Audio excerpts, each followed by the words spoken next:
ఈరోజు చూడండి,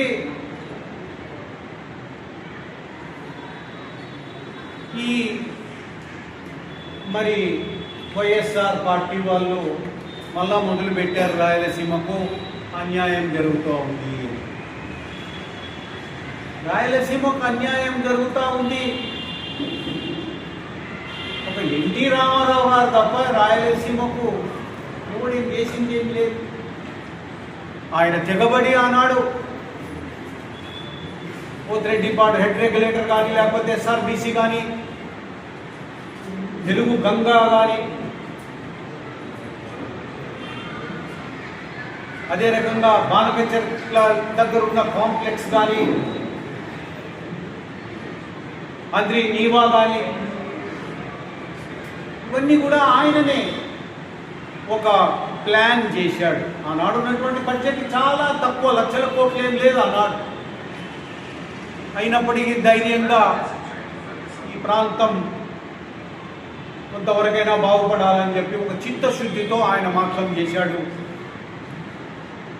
మిగతా ఎవరు కనపడడం లేదు. ఈరోజు వైఎస్ఆర్ కాంగ్రెస్ వాళ్ళు బహిరంగ సభ అని ఇంకోటి ఏమి బహిరంగ సభ మీరు పెట్టేది ఏమి కాదు. మీకు బాగా జగన్మోహన్ రెడ్డి గారి స్కూల్లో తిట్లు మాత్రం బాగా నేర్చుకున్నారా? తిట్లు తింటే నీకు వస్తుంటారు మీరు అంతవరకు, కానీ మీకు అవగాహననే లేదు. అసలు రాయలసీమ ఎట్లా బాగుపడుతుంది అన్నటువంటి అవగాహన లేదు. ఈరోజు తెలుసు, జగన్మోహన్ రెడ్డి గారికి ఆనాడున్నటువంటి గవర్నమెంట్కు తెలుసు. ఎందుకంటే ఉమ్మడి రాష్ట్రం ఖాళీ, ఆంధ్రప్రదేశ్ ఉమ్మడి రాష్ట్రం ఖాళీ. ఈరోజు ఉన్నటువంటి రాష్ట్రం రెండుగా విడిపోయింది. మేము కూడా ఇస్తే 3 ఇవ్వండి అని పెద్ద ఎత్తున ఆందోళన చేశాం. ఉంటే 1గా ఉండండి, లేకుంటే 3గా చేయండి అని ఆందోళన చేశాం. ఎవరు సహకరించలేదు. ఈరోజు తెలంగాణ విడిపోయింది, ఆంధ్రప్రదేశ్ ఏర్పడింది. తెలంగాణ విడిపోవడానికి కారణం వాస్తవంగా నీళ్లు, నిధులు, నియామకాలు. ఈ స్లోగన్తోనే అక్కడ పుంజుకునింది, బాగా ఒక ఉద్యమంగా తయారైంది. తెలంగాణ విడిపోయింది. అంతకుముందు వేరు, ఇప్పుడు తెలంగాణ ఏర్పడిన తర్వాత నీళ్ళ పంపిణీ కానీ, నీళ్లు షేర్ చేసుకోవడం కానీ, ఇది సీరియస్ ఇష్యూ. ఇది అంత సులభంగా ఉమ్మడి రాష్ట్రంలో తీసుకున్నట్లాంటి నిర్ణయాలు ఇప్పుడు చెల్లవు, చాలా కష్టం.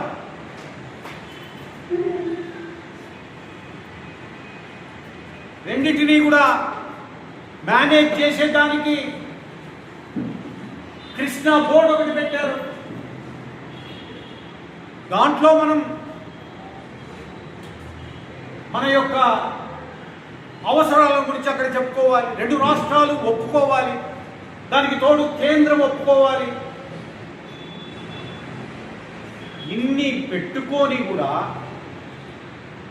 అనుకోయిండొచ్చు ఆయన, కేసీఆర్ మనోడేలే, ఒకటే మంచంలో పట్టుకొని ఒకటే కంచంలో తింటున్నాము, బాగానే రాయలసీమ బిర్యానీ తినిపోయి బలి మీ బిర్యానీ కూడా అన్నాడు. అంతకుముందు అన్నాడు రాయలసీమ బిర్యానీ అంటే పెండ తిన్నట్టుంటేరా అన్నాడు. అదే కేసీఆర్ ప్రతి దాంట్లో తిట్టిపోయినాడు.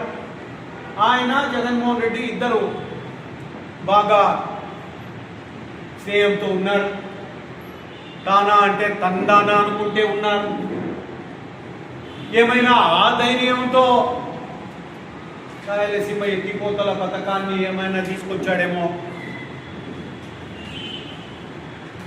ఈరోజు కొన్ని చట్టాలు ఉన్నాయి దీనిలో. నేను ఆనాడే చెప్పినాను, ఇక్కడే రాయలసీమ ఎత్తిపోతల పథకం 2021లో జీవో విడుదల చేసినప్పుడు నేను ప్రెస్ మీట్ పెట్టాను ఇక్కడే మీ అందరి ముందర. దీంట్లో అజెండా, రాయలసీమ ఎత్తిపోతల పథకంలో అజెండా వేరుగా ఉంది. అసలు ఇది సాధ్యం కాదు. ఫ్లడ్ వాటర్ అని చెప్పి 800 అడుగుల నుంచి కిందికి ఫ్లడ్ అంటే ఏంటయ్యా? ఎక్కి పారాలి ఫ్లడ్ అంటే. మన భాషలో చెప్తున్న రాయలసీమ భాషలో ఎక్కి పారేదే ఫ్లడ్. లేదు నేను 800 అడుగుల లోతుకు పోయి అక్కడి నుంచి నీళ్లు కొట్టుకుపోతా అంటే చట్టాలు ఒప్పుకోమని ఇక్కడి నుంచే చెప్పాను నేను, ఆనాడే చెప్పాను నేను. అయినా దీంట్లో హిడెన్ అజెండా ఉంది. ఈ రాయలసీమ ఎత్తిపోతల పథకంలో హిడెన్ అజెండా ఉంది. ఈ అజెండా ఏంటిరా అంటే మనకు రిజర్వాయర్లే లేవు. మొత్తం మీద మనకున్నటువంటి రిజర్వాయర్లలో 100 టీఎంసీలు నీళ్లు స్టోర్ చేసుకునేటటువంటి కెపాసిటీ లేదు. ఇప్పుడున్నటువంటి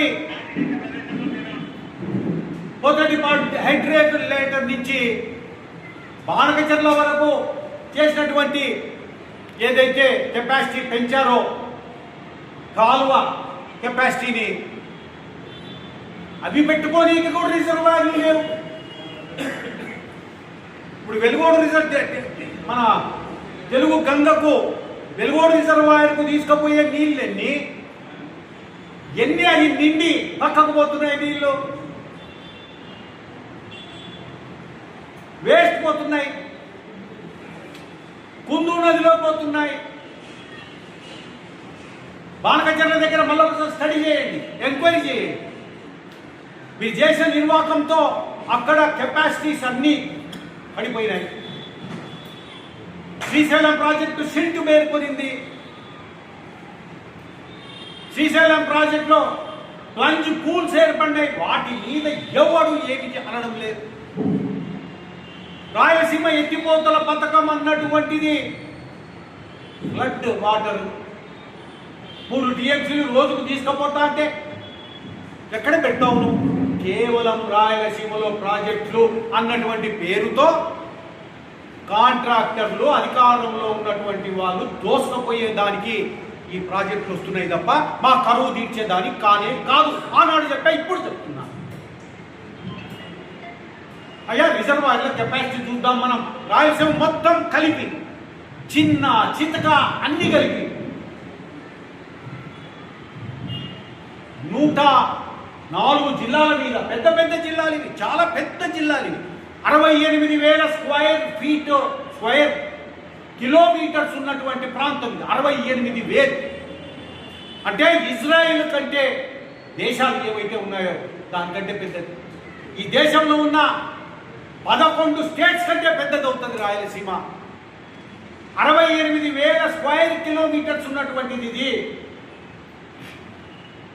దీంట్లో నీటిపారుదల కింద ఎంత తెచ్చారు? నామినల్గా ఎవరు జగన్ ప్రభుత్వం ఏర్పాటు చేస్తే వెంటనే రాయలసీమలో ఒక ప్రాజెక్ట్ తెస్తాం. అవును, రూల్స్ తెలుసా? అసలు నీకు చట్టాలు ఏమున్నాయో తెలుసా? నేను అడుగుతున్న ఫస్ట్ పాయింట్. జగన్మోహన్ రెడ్డి, నువ్వు ఎందుకు స్టార్ట్ చేశావు రాయలసీమ ఎత్తిపోతల పథకాన్ని? రాయలసీమ లిఫ్ట్ ఇరిగేషన్ ఏ బేసిస్ మీద చేశావు? నువ్వు స్టార్ట్ చేశావు. డబ్బులు కొట్టకపోనికనే కదా కాంట్రాక్టర్ 850 కోట్ల రూపాయలు ఖర్చు పెట్టారు. 850 crores. ఇదే 6,000 చిల్లర ఎస్టిమేషన్. 3,800 కోట్లు దాన్ని పెంచి 4,100కు తీసుకొని వచ్చి అసలు మొత్తం ప్రాజెక్టు 6,000 చిల్లర కోట్లు. రాయలసీమ పేరు కాంట్రాక్టర్లు, రాజకీయ నాయకులు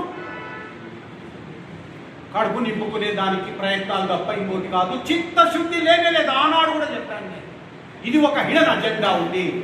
మాకు రిజర్వాయర్లే లేవు. ఈ ఎత్తిపోతల పథకం ఎవరి కోసం అని అడిగినాను నేను ఆ రోజు. రాయలసీమ వాళ్ళ కోసం కాదు. ఆ పొద్దు ఉన్నటువంటి మినిస్టరు అనిల్ కుమార్ యాదవ్ అనుకుంటా ఆ రోజు నేను ఇరిగేషన్, ఆయన నెల్లూరు. ఆయన ఒక హిడెన్ అజెండా ఏముందంటే ఈ నుంచి నీళ్లు మొత్తము హైయెస్ట్ కెపాసిటీ సౌత్ ఇండియాలోనే అత్యంత పెద్ద రిజర్వాయర్లు ఉన్న నెల్లూరు, సోమశిల ఒకటి, సోమశిల ఇంకొకటి. మరి ఈ 2 రిజర్వాయర్లకు 152 టీఎంసీల కెపాసిటీ ఉన్నటువంటి రిజర్వాయర్లు. ఈ రిజర్వాయర్లకు నీళ్లు తీసుకపోనీకనే ఇది హిడెన్ అజెండా. అనిల్ యాదవ్ మంత్రిగా ఉండి చేసినటువంటి కుట్ర అని ఆనాడే చెప్పాను నేను.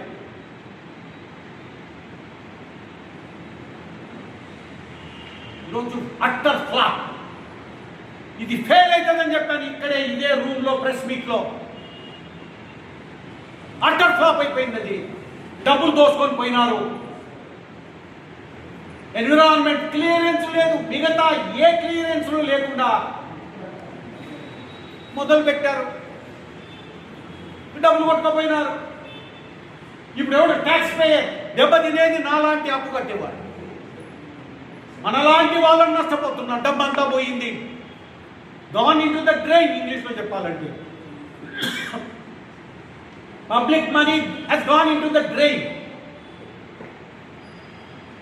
నిలబడిపోయింది. మీ చేత అసలు మీకు అవగాహన లేదు. ఎవడో కాంట్రాక్టర్ వస్తే ఒక పని ఇవ్వండి సార్ నాకు, యాదన్న ఒకటి చెప్తాపో, ఆలోచన చేసి చెప్తాపో. ఒక వారానికి రమ్మని ఆలోచన చేసేది. ఏం ఆలోచన? ఇది ఏం లేదు దీంట్లో. పో ఆడ పోయి పోతిరెడ్డి పాడు కాడ పనులు మొదలు పెట్టుకో, చేసుకోపో.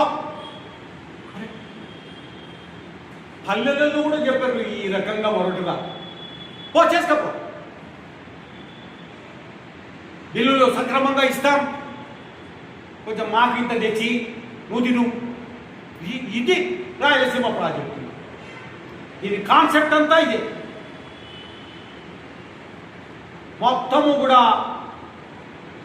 ఈరోజు నెల్లూరు జిల్లాలో ఉన్నటువంటి రిజర్వాయర్లు నింపేదానికే ఈ కుట్ర తప్ప రాయలసీమ కానీ, కర్నూలుకు కానీ, అనంతపురానికి కానీ, కడప జిల్లాకు కానీ, చిత్తూరుకు కానీ 1 ఎకరాకు అదనంగా నీళ్లు మారే స్కీమ్ కాదది. రండి, ఎవరైనా వస్తే డిబేట్ చేద్దాం కొండారెడ్డి కూర్చు దగ్గర. రేపు బహిరంగ సభ అన్నో పెట్టారు. అంతా తిట్టుకునేవాళ్ళు. నేను మొన్ననే చెప్పాను, ఇది వీళ్ళకి ఎంత కోపం ఉందంటే ఉక్రోషము. ఆదాయాలు ఆయనే, కాంట్రాక్టర్లకు ఇచ్చింటే పనులు డబ్బులు వచ్చినే, అవి నోటిగాడివి ఆయనే అన్నట్టుగా. అబ్బగంటూ ఎవరి సొత్తిది? రాయలసీమను పచ్చి మోసం చేశారు మీరంతా కలిసి. అయ్యా, గోటితో పోయేది ఈరోజు గొడ్డలితో. సింపుల్గా నేను మొదటి నుంచి డిమాండ్ చేస్తున్నా, అయ్యా కేంద్రం మీద 2 రాష్ట్రాలు ఒత్తిడి తీసుకొని వచ్చి అక్కడ ఉన్నటువంటి ఐకానిక్ బ్రిడ్జి ఎందుకు పనికిరాదది, విడిచికం బ్యారేజీ కట్టండి. సిద్ధేశ్వరము మన దీని మధ్యన, సోమశిల మధ్యన తక్కువ ఖర్చుతో అంత 900 కోట్లతో విడిచికం బ్యారేజీ ఏర్పాటు అవుతుంది. ల్యాండ్ అక్విజిషన్ కూడా లేదు దీంట్లో. మీరు ఇది కట్టండి, 900 కోట్ల ఖర్చుతో 60 టీఎంసీల నీళ్లు నిలబడతాయి. అక్కడ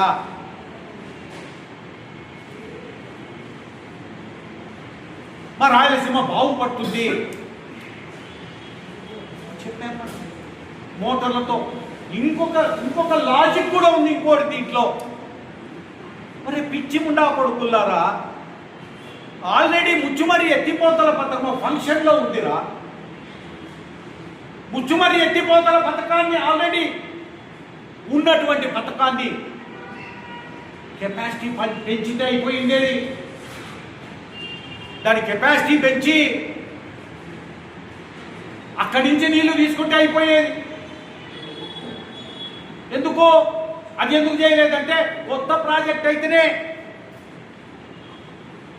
పాలు పిండుకునేది. కొత్త ప్రాజెక్ట్ అయితేనే ఆదాయాలు వచ్చేది.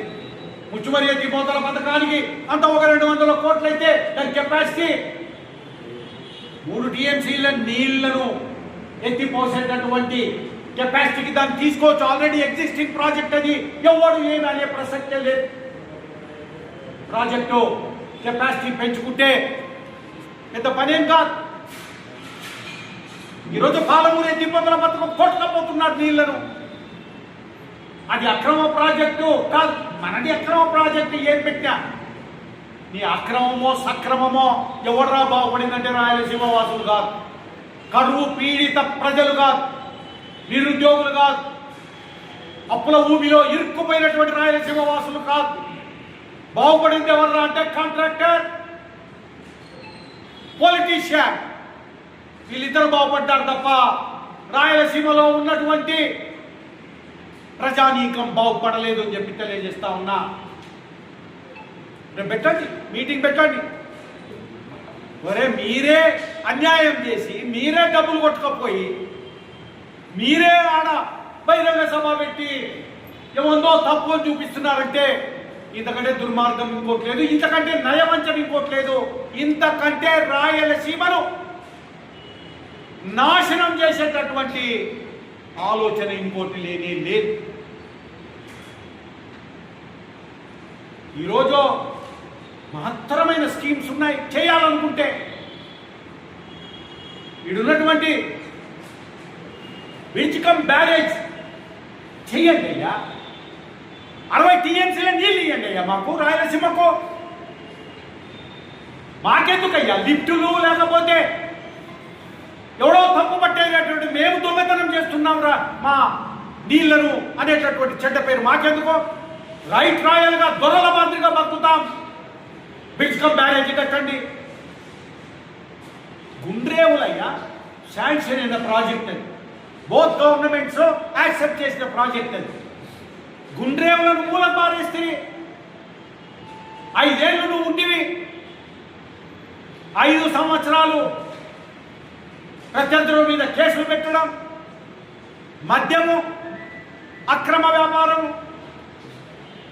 దందాలన్నీ ఇసుక దందాలు, ఒకరి పొలాన్ని ఇంకొకరికి దారాదత్తం చేయడం, ఆడపోయి రాళ్ళు బాధితుని మీరు జగన్మోహన్ రెడ్డి బొమ్మ ఉండేటటువంటి రాళ్ళు బ్రిటిష్ వాళ్ళు కూడా నాటిపోయిన రాళ్ళని తీసేసి దాన్ని నాటిని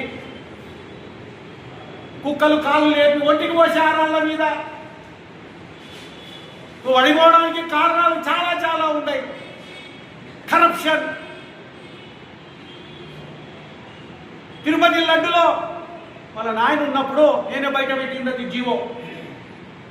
7 కొండల వారికి 7 కొండలు ఎందుకో 5 సార్లు లేని జీవో నేనే బయట పెట్టింది. దాన్ని పీఠాధిపతులు అందరూ కూడా దాని మీద పెద్ద ఆందోళన జరిపిన తర్వాత ఆ జీవోను విత్డ్రా చేస్తే మీరు మళ్ళా 7 కొండలని. నేను ఆనాడే చెప్పినాను, ఒరే నాయన వీళ్ళు చాలా దుర్మార్గంగా ఉన్నారు, లాస్ట్కో వెంకటేశ్వర స్వామి విగ్రహాన్ని తీసేసి వైఎస్ విగ్రహాన్ని పెట్టేటట్టు ఉన్నారు. రోజు కూడా చెప్పిన ఆ రోజు నేను. ఈరోజు అంతకంటే పెద్దది,